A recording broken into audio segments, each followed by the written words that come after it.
I am sorry if this is the wrong place to post this. The Mandela effect doesn't allow personal stories, only stuff with physical proof. This is gonna be long, so please bear with me. This Wednesday, February 5th, on the way to work I went to my usual gas station.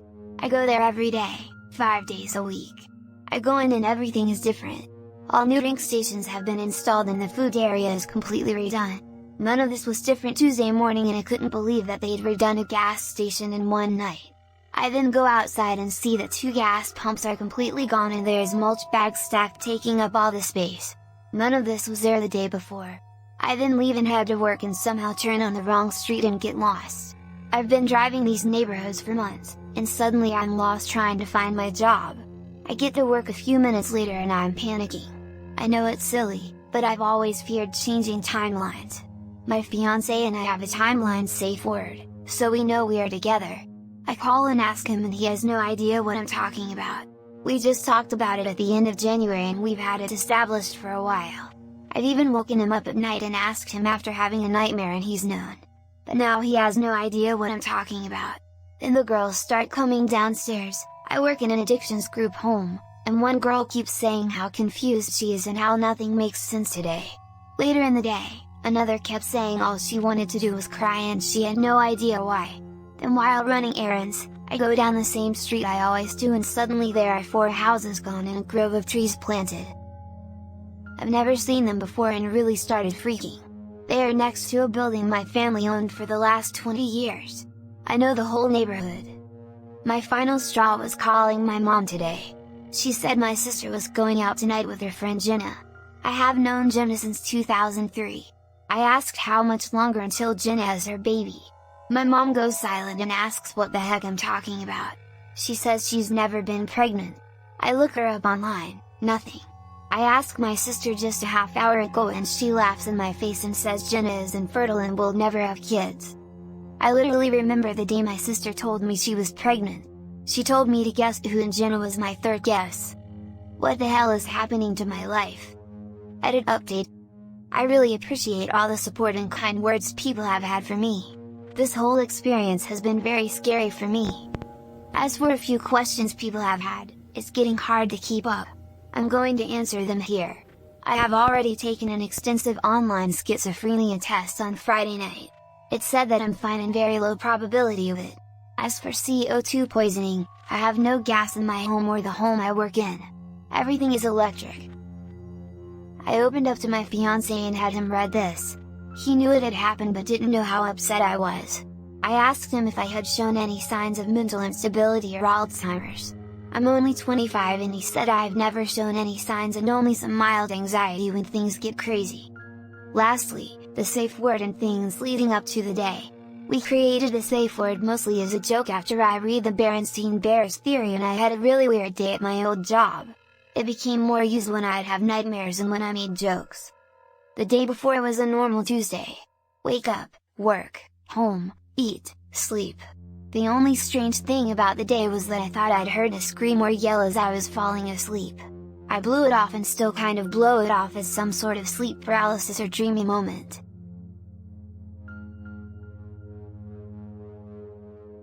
I have 4 kids. I know I have 4 kids, but recently I just feel like there should be another one, but it's missing.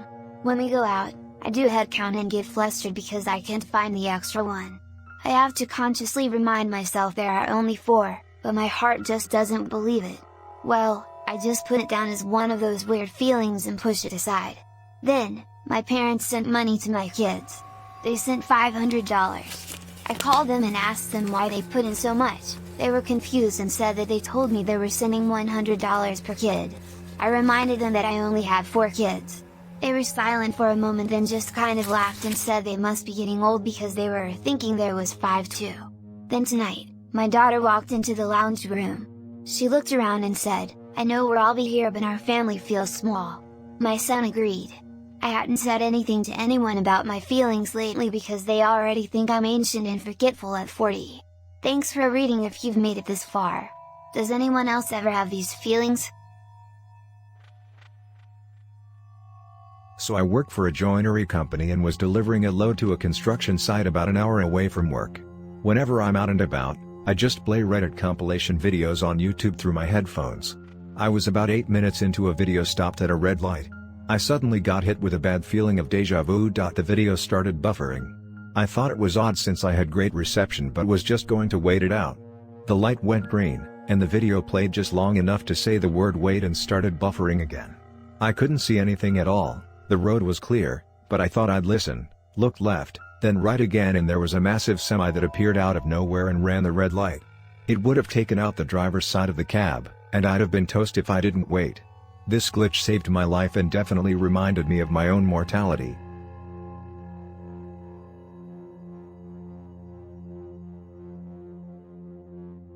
This happened yesterday, and it still makes me uncomfortable. I was at the train station, on my way back from work, when I saw a couple. What drew my attention was the fact that they were speaking my language, so I looked at them. The woman was built and looked exactly like me, and I don't have a very common appearance for the country I live in, but about a decade older, and the man was an aged carbon copy of my current boyfriend.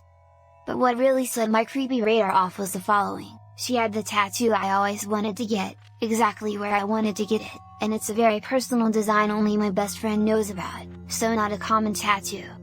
He was speaking my native language with a very distinctive accent of his home country, which is similar but not the same as the way people from the country we live in speak my language. So, I looked at them when they were facing the other way, feeling extremely creeped out. It was then that the woman turned around and saw me, freezing instantly as if she had seen a ghost. Then I finally managed to look away and run towards the exit. I really feel like I'm going insane here.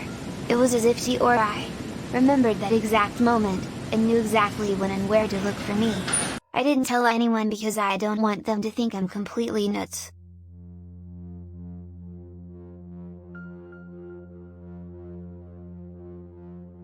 This technically happened last night, but I was just starting a graveyard shift and am only now getting it all down. I work at a gas station chain with only numbers in its name. We're just outside of a large chunk of suburbs, none of that middle of nowhere, like we aren't exactly near any other businesses, but we are rarely completely dead for hours at a time. It was just past midnight, and with everything going on in the US right now, not a lot of things other than gas stations and bars are open at night anymore. So, it was a slower evening. I was the only one in the store and a car pulled up to one of the two double-sided pumps. Pretty standard white 4-door. I'm not great with car brands, but it was a little nicer. Like upper middle class and probably only a few years old. A woman gets out and starts walking towards our door like she's in a daze. Legit. This woman looked like she saw a ghost. She wanders up, and sort of freezes at the door for a second with a 1,000-yard stare, before opening it and coming in. She didn't go looking for anything, didn't start shopping, just sort of stood inside for what felt like ages. Again, bars are still open, so I think maybe she's a little drunk or had a rough night. I give the usual, "Welcome to gas station, let me know if you need any help finding anything." She finally notices me and immediately asks me the weirdest damn question I have ever been asked on the job. "You can see me, right?" "Yeah. Like what else do you say?" She breaks down crying in the middle of my store. So, I'm already headed around the corner to see what's up. I have my cell phone out in case I need to call the cops or something for her. I get her to sit down on a nearby pallet of soda and I'm grabbing her a bottle of water, and after she catches her breath a little she tells me I thought I had died. Again, I'm thinking maybe she is on something, but she's a middle-aged woman who looks like a standard suburban housewife. We're a pretty boring township without your average junkies like you'd find closer to the cities. So she asks if she can call her husband to pick her up and wait with me. She has her own phone and makes the call, not really telling him anything either. Only where she was at and if he could come to get her. He says he'll call an Uber and be there as soon as possible. We're waiting and so far nobody else has shown up, so I'm keeping most of my attention on her. Eventually, she starts to explain to me, "I was driving home from dinner with my co-workers. As I'm driving through the intersection, a truck ran a red light and hit me. Now, her car is still at the pump without a scratch on it." She goes on to say she remembers her car being pushed into a pole, going airborne, and then nothing.